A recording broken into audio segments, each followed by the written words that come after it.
آج کی بابرکت شب نور، شب برات کے نام سے معروف اور مشہور ہے۔ اس بابرکت شب کے دامن میں اتنی برکتیں اور اتنی رحمتیں ہیں کہ اللہ جل شانہ گناہ گاروں کو جہنم کی آگ سے آزاد فرما دیتا ہے۔ ام المومنین سیدہ طیبہ طاہرہ سیدہ عائشہ صدیقہ رضی اللہ تعالی عنہا فرماتی ہیں، ایک دن میں دیکھا کہ حضور میرے حجرہ میں نہیں ہیں، تو میں حضور کو تلاش کرنے نکلی۔ جنت البقیع میں آسمان کی طرف سر اٹھائے حضور اللہ سے التجائیں کر رہے تھے۔ مجھے دیکھا تو ارشاد فرمایا، عائشہ کیا تم نے یہ سمجھا کہ اللہ کا رسول تم سے زیادتی کرے گا؟ فرماتی ہیں میں نے عرض کی، یا رسول اللہ صلی اللہ علیہ وسلم، میں یہ سمجھا شاید آپ کسی زوجائے محترمہ کے حجرہ میں تشریف لے گئے ہیں۔ فرمایا آج لیلۃ النصف من شعبان، شعبان کی 15ویں رات ہے، درمیانی شب ہے۔ اس رات کو اللہ تعالی جل شانہ آسمان دنیا پہ نزول اجلال فرماتا ہے اور قبیلہ بنو کلب کی بکریوں کے بالوں سے زیادہ لوگوں کو جہنم کی آگ سے آزاد کر دیتا ہے۔ قبیلہ بنو کلب عرب کا بہت بڑا قبیلہ تھا جو بھیڑ بکریاں پالتے تھے، اور لاکھوں کی تعداد میں ان کی بکریوں اور بھیڑوں کے ریوڑ تھے۔ تو اس قبیلے کی بکریوں کے بالوں سے بھی زیادہ گناہ گاروں کو جہنم کی آگ سے آزاد کر دیا جاتا ہے۔ تو یہ وہ بابرکت شب رحمت ہے، شب نور ہے، جس کے دامن میں اتنی برکتیں ہیں کہ کوئی محروم نہیں رہتا۔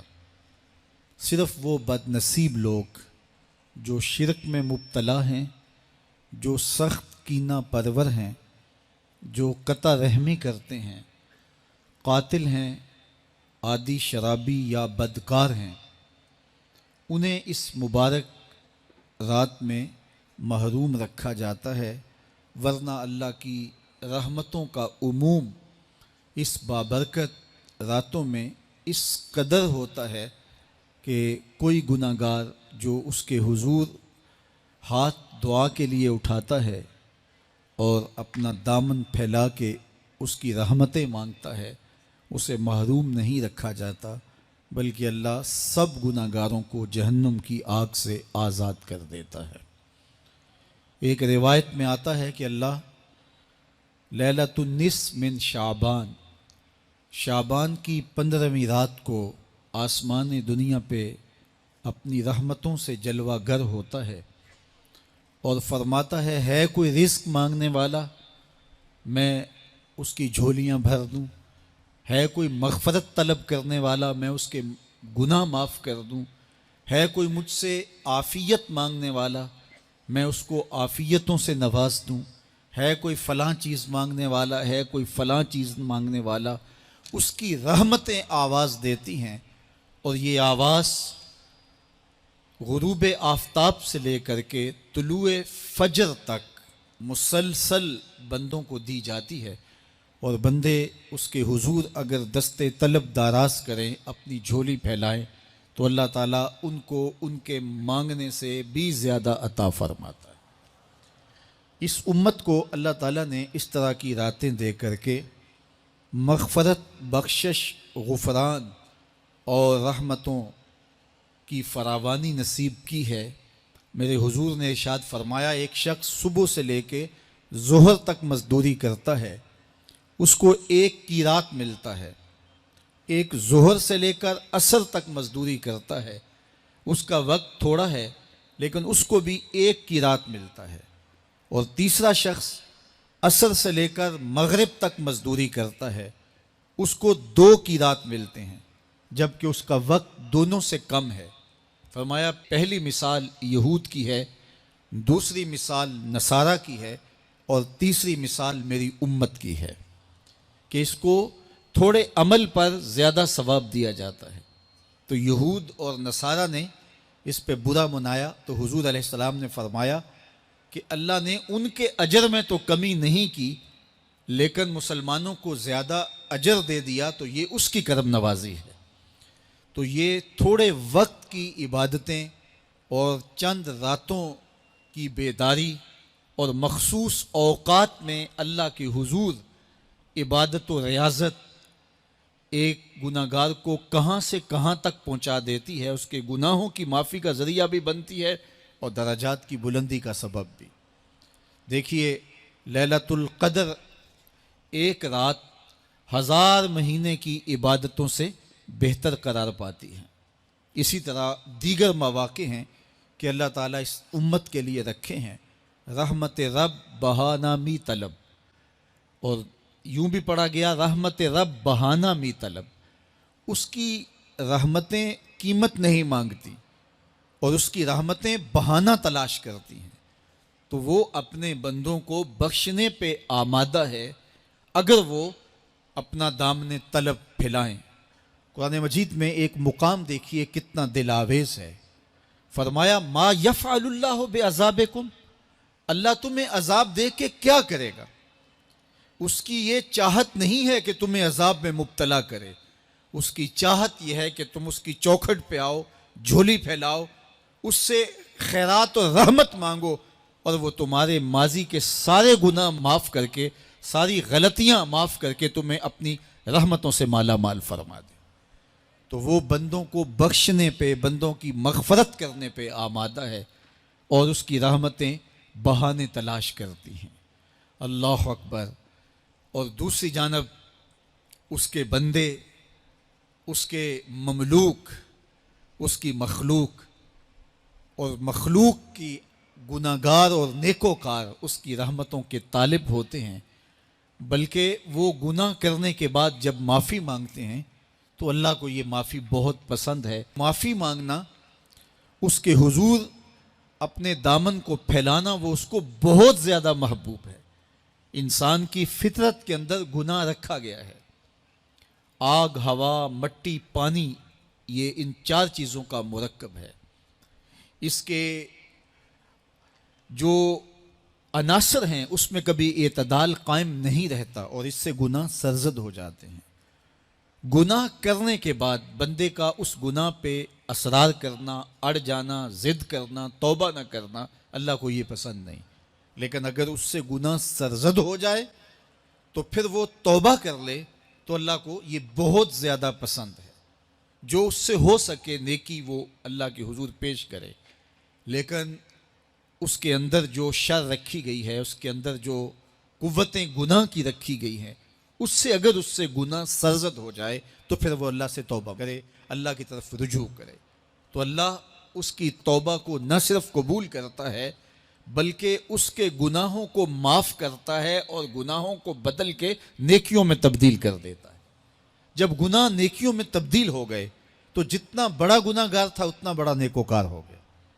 حضرت سیدنا عمر رضی اللہ تعالیٰ عنہ بازار میں جا رہے تھے تو ایک شرابی نے ہاتھ میں بوتل پکڑی تھی شراب کی، تو حضرت عمر ہاتھ میں درہ رکھتے تھے اور آپ کا جاہ و جلال دیدنیت ہوتا، تو جو ہی حضرت عمر رضی اللہ تعالیٰ عنہ کو اس نے دیکھا تو ڈر گیا اور دل ہی دل میں کہا اے اللہ آج عمر کے قہر سے بچا لے، میں تیری بارگاہ میں سچی توبہ کرتا ہوں، اور جلدی سے شراب کو بغل میں چھپا لیا۔ اتنے میں حضرت عمر سر پہ پہنچ گئے اور گرج کر کڑک کے کہا کہ یہ تیری بغل میں کیا ہے؟ چونکہ اس کو بوتل چھپاتے دیکھا تھا تو وہ ڈر گیا اور ڈرتے ڈرتے کہنے لگا حضرت یہ سرکہ ہے۔ اب تھی تو شراب، لیکن ڈرتے ہوئے بولا حضرت سرکہ ہے۔ تو حضرت عمر نے کہا نکال۔ جب نکالا تو شراب نہیں تھی، واقعی سرکہ بن چکا تھا۔ تو جب اللہ کے حضور کوئی توبہ کرتا ہے اللہ اس کے گناہوں کو بدل کے نیکیوں میں تبدیل کر دیتا ہے۔ حدیث پاک میں آتا ہے کہ قیامت کے دن اللہ ایک شخص کو کہے گا کہ اپنا نامہ اعمال پڑھ، تو وہ نامہ اعمال پڑھنے لگ جائے گا۔ تو نامہ اعمال کے اندر چھوٹے گناہ بھی ہوں گے، بڑے گناہ بھی ہوں گے، تو اللہ سے حیا کرتے ہوئے، شرم کرتے ہوئے وہ بڑے بڑے گناہوں کو چھوڑتا جائے گا اور چھوٹے چھوٹے گناہوں کو پڑھتا رہے گا۔ جب وہ سارے گناہ پڑھ چکے گا اور کتاب ختم ہوگی تو اللہ تعالیٰ اسے فرمائے گا، میرے بندے تو نے یہ جتنے گناہ پڑھے ہیں میں نے سب کو بدل کے نیکیوں میں تبدیل کر دیا۔ تو بندہ کہے گا، اللہ ابھی تو میرے بڑے بڑے گناہ رہتے ہیں جو میں نے پڑھے ہی نہیں۔ فَضَحِكَ النَّبِيُّ حَتَّى بَدَتْ أَنْيَابُهُ، حضور جب یہ بیان فرما رہے تھے تو حضور اتنا مسکرائے کہ صحابہ نے حضور کی داڑھیں دیکھ لی۔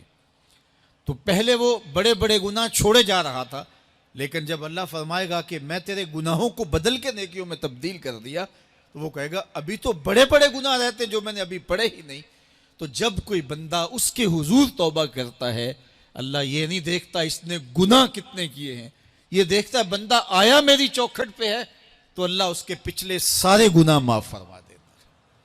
اللہ اکبر۔ میرے اور آپ کے آقا و مولا نے اللہ کے حضور توبہ کرنے اور اس پر اللہ کی خوشی اور اللہ کی خوشنودی کا ذکر کرتے ہوئے ایک مثال بیان فرمائی کہ ایک شخص صحرا میں سفر کر رہا تھا، تو وہ ایک درخت کے نیچے دوپہر کاٹنے کے لیے، سستانے کے لیے رک گیا اور درخت کے ساتھ اپنے اونٹ کو باندھ دیا اور خود لیٹ گیا تاکہ دوپہر کاٹ لوں۔ تھوڑی دیر کے بعد جب اس کی آنکھ کھلی تو اس نے کیا دیکھا کہ اونٹ ماں ساز و سامان کے ساتھ غائب ہے۔ اب صحرا میں اونٹ کا گم ہو جانا گویا زندگی چلے جانے کے مترادف ہے۔ تو اس نے دائیں بائیں بھاگ دوڑ کے دیکھا کہ کہیں اونٹ کا نشان مل جائے، لیکن اونٹ کا نشان نہیں ملا۔ تا حد نظر کوئی انسانی آبادی نہیں۔ وہ بھاگا اور تھک ہار کے دوبارہ اسی درخت کے نیچے بیٹھ گیا اور پیاس سے ہلکان ہوا جا رہا تھا اور درخت کے ساتھ ٹیک لگا کے لیٹ گیا اور موت کا انتظار کرنے لگا۔ جن لوگوں نے صحرا کا سفر کیا ہے ان کو اس بات کا اندازہ ہوگا کہ کئی 100 میل تک انسانی آبادی ہی نہیں، اب نہ کچھ کھانے کے لیے بچا نہ کچھ پینے کے لیے بچا، اونٹ بھی غائب ہو گیا، توشہ بھی ساتھ ہی چلا گیا، تو اب ظاہر ہے سیدھی موت ہی نظر آ رہی ہے۔ تو وہ اس درخت کے ساتھ ٹیک لگا کے بیٹھ جاتا ہے اور موت کا منتظر ہوتا ہے۔ تھوڑی دیر کے بعد پھر اس کی دوبارہ آنکھ لگ جاتی ہے۔ جب دوبارہ آنکھ لگتی ہے تو تھوڑی دیر بعد پھر آنکھ کھلتی ہے۔ جب دوبارہ آنکھ کھلتی ہے تو دیکھتا ہے کہ اونٹ جو گما تھا ماں ساز و سامان کے اس کے پاس کھڑا ہے۔ تو صحرا میں اس حالت میں اونٹ کا مل جانا زندگی مل جانے کے مترادف ہے۔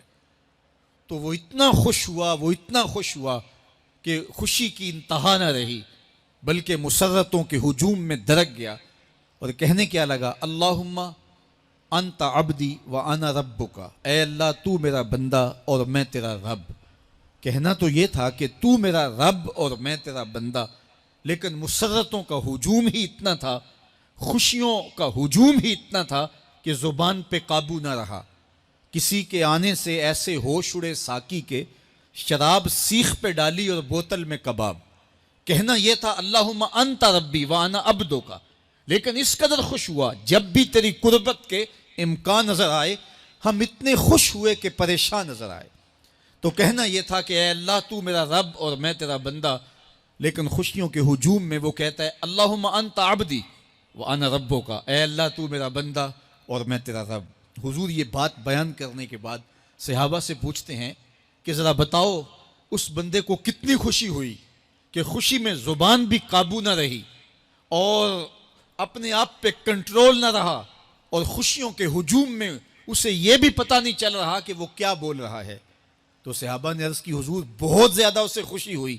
تو میرے حضور نے یہ بات کرنے کے بعد ارشاد فرمایا، جس طرح اس کو گما ہوا اونٹ ملا اور اس کی خوشی کی انتہا نہ رہی، تو فرمایا جب کوئی شخص توبہ کرتا ہے اور اللہ کے حضور پلٹ کے آتا ہے، گناہوں سے معافی مانگ کے اس کی دہلیز پہ آتا ہے، میرے حضور نے فرمایا اللہ اس سے بھی زیادہ خوش ہوتا ہے کہ میرا بندہ میری چوکھٹ پہ آ گیا ہے۔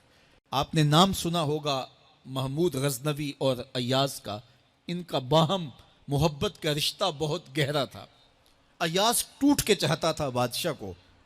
اب دیگر مصاحبین حسد کرتے تھے, بغض رکھتے تھے.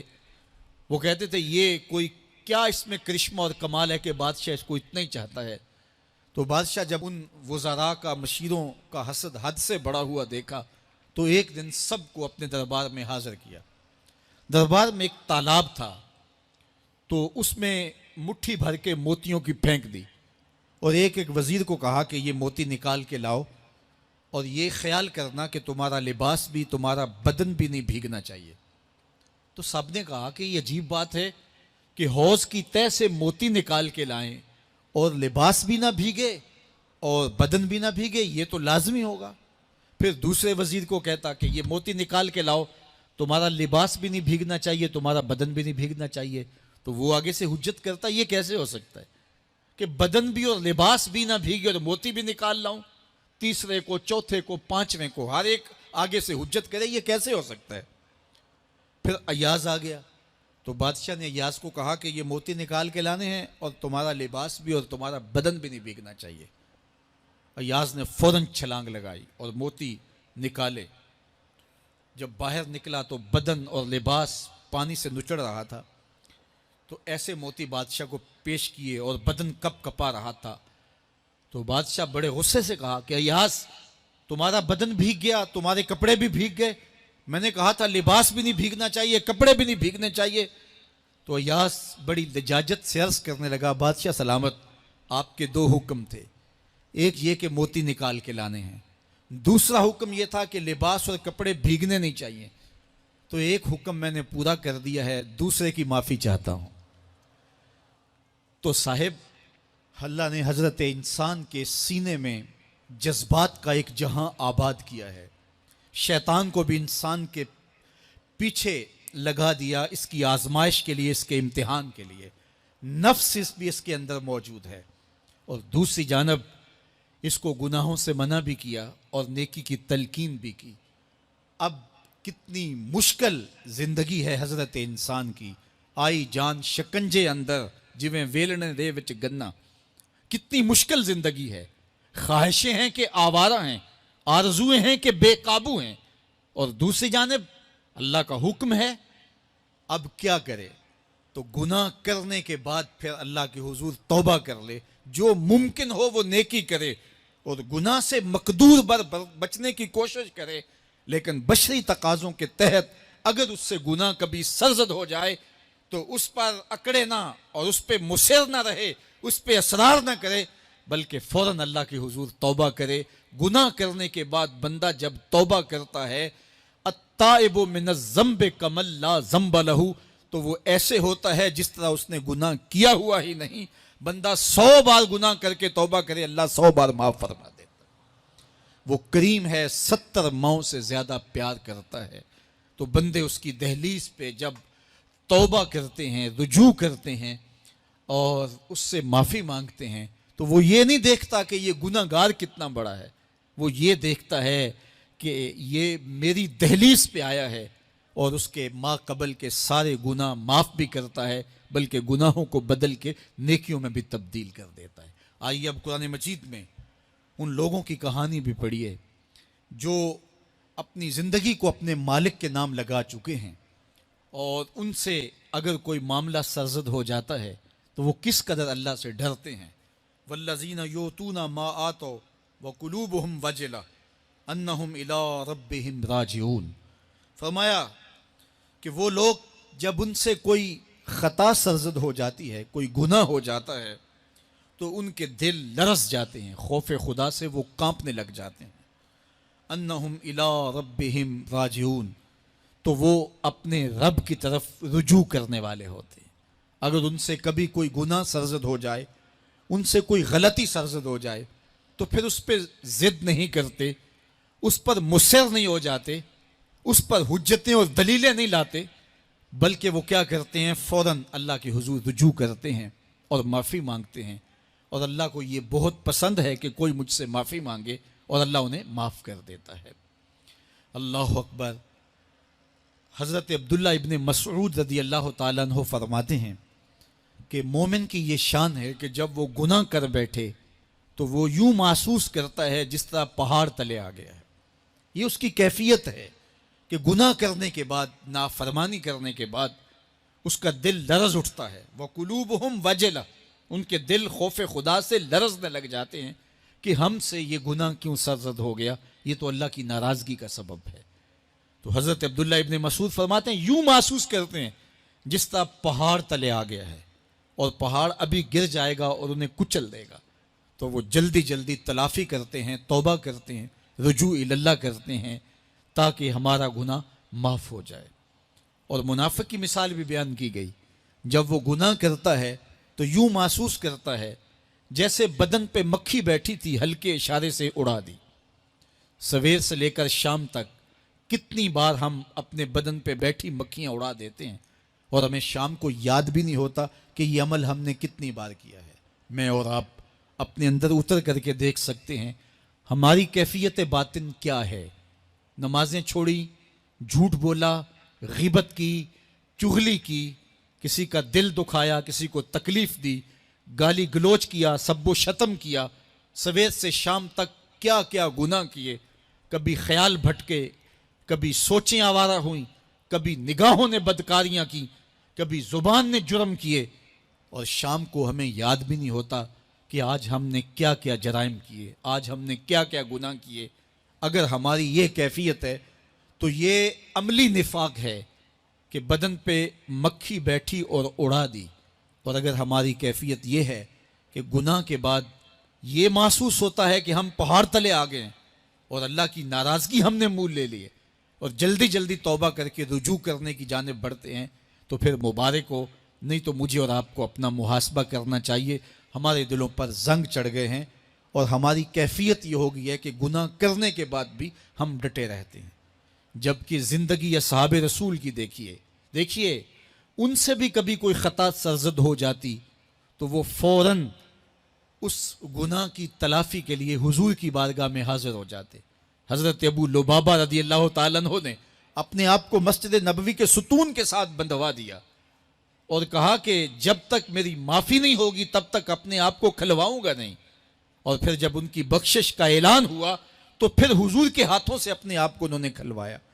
ایک خاتون حضور کی خدمت میں حاضر ہوئی اور عرض کی یا رسول اللہ صلی اللہ علیہ وسلم، مجھ سے بدکاری سرزد ہو گئی ہے اور میرے پیٹ میں بچہ ہے اور میں چاہتی ہوں کہ آخرت کی سزا کی بجائے دنیا کے اوپر اس کی سزا مجھے دے دی جائے تاکہ میں پاک ہو جاؤں اور صاف ہو جاؤں، کیونکہ آخرت کی سزائیں بہت سخت ہیں. اللہ کے محبوب علیہ السلام نے جبریل امین سے ایک دن پوچھا تھا مجھے جہنم کے عذابوں کا ذکر سناؤ. تو عرض کی یا رسول اللہ صلی اللہ علیہ وسلم، سب سے ہلکا عذاب، اخف العذاب، ہلکا ترین عذاب یہ ہے کہ جہنمی کے پاؤں میں آگ کے جوتے رکھے جائیں گے. باقی اس کے پورے بدن پہ آگ نہیں ہوگی، صرف آگ کے جوتے اس کو پہنائے جائیں گے. لیکن اس کی حدت، گرمی اور شدت اتنی ہوگی، یغلی منہما دماغہ، اس کی شدت سے اس کا دماغ پگھل کر ناک اور کانوں کے ذریعے سے باہر آنا شروع ہو جائے گا. یہ سب سے ہلکے عذاب کی کیفیت ہے. اور جو عذاب سخت ہیں الیاذ باللہ، اللہ تعالیٰ قرآن مجید میں فرماتا ہے ثم لا یموت فیہا ولا یحیا، اس بڑے عذاب کا ذکر کیا جو جہنمیوں کو دیا جائے گا. فرمایا اس عذاب کی کیفیت یہ ہوگی بندہ نہ جیے گا نہ مرے گا. جیے گا اس لیے نہیں کہ آگے اور پیچھے، دائیں اور بائیں آگ ہی آگ ہوگی، تو اس آگ میں جینا کو جینا تو نہیں ہوگا. اور مرے گا اس لیے نہیں کہ موت کو موت آ چکی ہوگی. جنت میں جنتیوں کو ایک ہی ڈر اور خدشہ ہوگا کہیں موت نہ آ جائے، اور جہنمیوں کو ایک ہی امید ہوگی کہیں موت آ جائے اور جان چھوٹ جائے. اللہ تعالیٰ مینڈے کی شکل میں موت کو لائے گا اور موت کو ذبح کیا جائے گا. جنتی جنت سے اور جہنمی جہنم سے دیکھ رہے ہوں گے. جب موت کو ذبح کر دیا جائے گا اب موت نہیں ہے تو جنتی اتنے خوش ہو جائیں گے کہ اگر موت کو موت نہ آئی ہوتی تو یہ خوشی سے مر جاتے، اور جہنمی اتنے مایوس، دکھی اور پریشان ہوں گے کہ اگر موت کو موت نہ آئی ہوتی تو یہ صدمے سے مر جاتے. تو وہ کتنا سخت عذاب ہوگا. الیاذ باللہ کے ہلکے ترین عذاب کی کیفیت یہ ہے کہ پاؤں میں آگ کا جوتا اور دماغ پگھل کے ناک اور کانوں کے راستے سے باہر آ جائے۔ تو اس نے عرض کی یا رسول اللہ صلی اللہ علیہ وسلم میرے اوپر حد جاری کر دیجئے۔ اور اس نے کہا کہ میرے پیٹ میں جو ہے وہ بچہ ہے۔ اللہ کے محبوب علیہ السلام نے فرمایا جاؤ جب بچہ پیدا ہو تو پھر آنا۔ وہ چلی گئی، تو جب بچہ پیدا ہوا تو گود میں اٹھائے پھر حضور کی خدمت میں حاضر ہوئی اور عرض کی یا رسول اللہ یہ ہے بچہ جو میں نے گناہ کیا تھا، بدکاری کی تھی، آج یہ اس کی نشانی ہے۔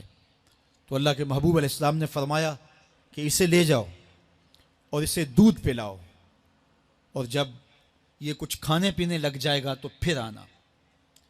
تو تھوڑی دیر کے بعد، کچھ دنوں کے بعد وہ دوبارہ حاضر ہوئی اور اس نے اس بچے کے ہاتھ میں روٹی کا ٹکڑا دیا ہوا تھا اور عرض کی یا رسول اللہ دیکھ لیجئے اب یہ روٹی کھانے لگ گیا ہے۔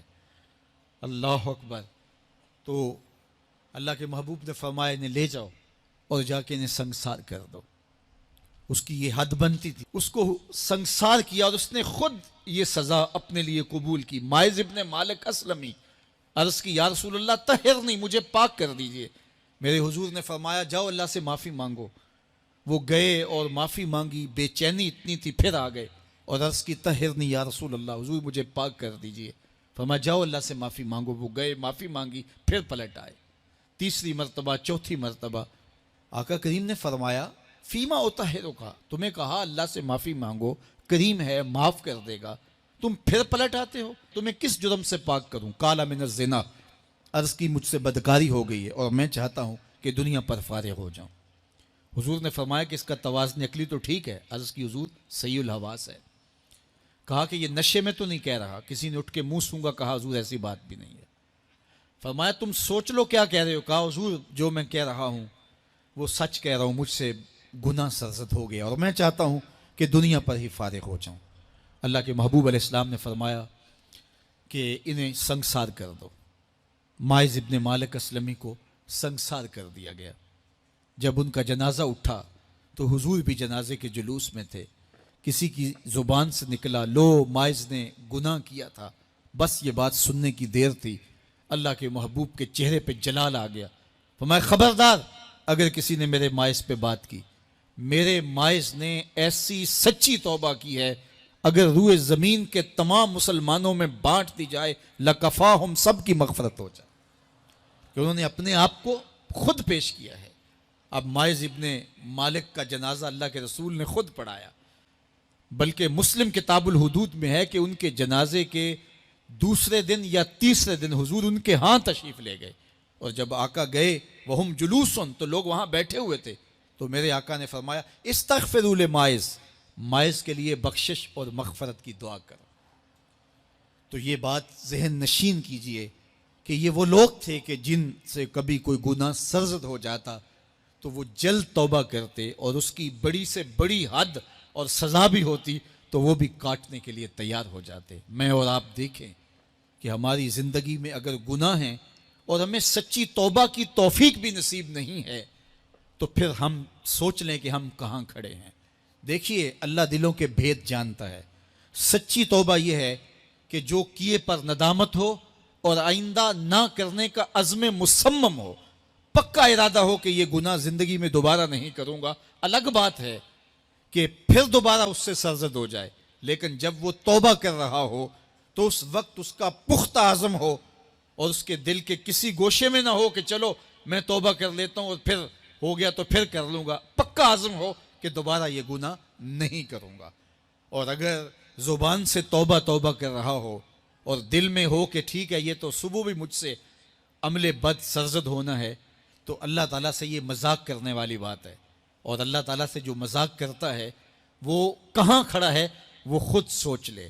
وہ کیا کسی نے کہا تھا کہ توبہ کی پھر توبہ کر کے توڑ دی، میری اس توبہ پہ توبہ کر اٹھی۔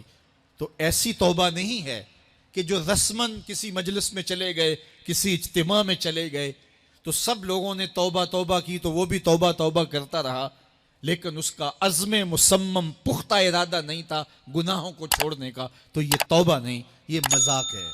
اس لیے اللہ کے حضور سچی توبہ یہ ہے کہ ما قبل کے گناہوں سے ندامت پیدا ہو جائے اور سچے دل سے ارادہ کیا جائے، پختہ عزم کیا جائے کہ دوبارہ میں یہ گناہ نہیں کروں گا۔ یہ الگ بات ہے کچھ عرصے بعد اس سے پھر سرزد ہو جائے، پھر وہ گناہ ہو جائے، تو پھر وہ پکی توبہ کرے، تو 100 بار بھی گناہ کرے گا، 100 بار بھی توبہ کرے گا، اللہ 100 بار قبول کرے۔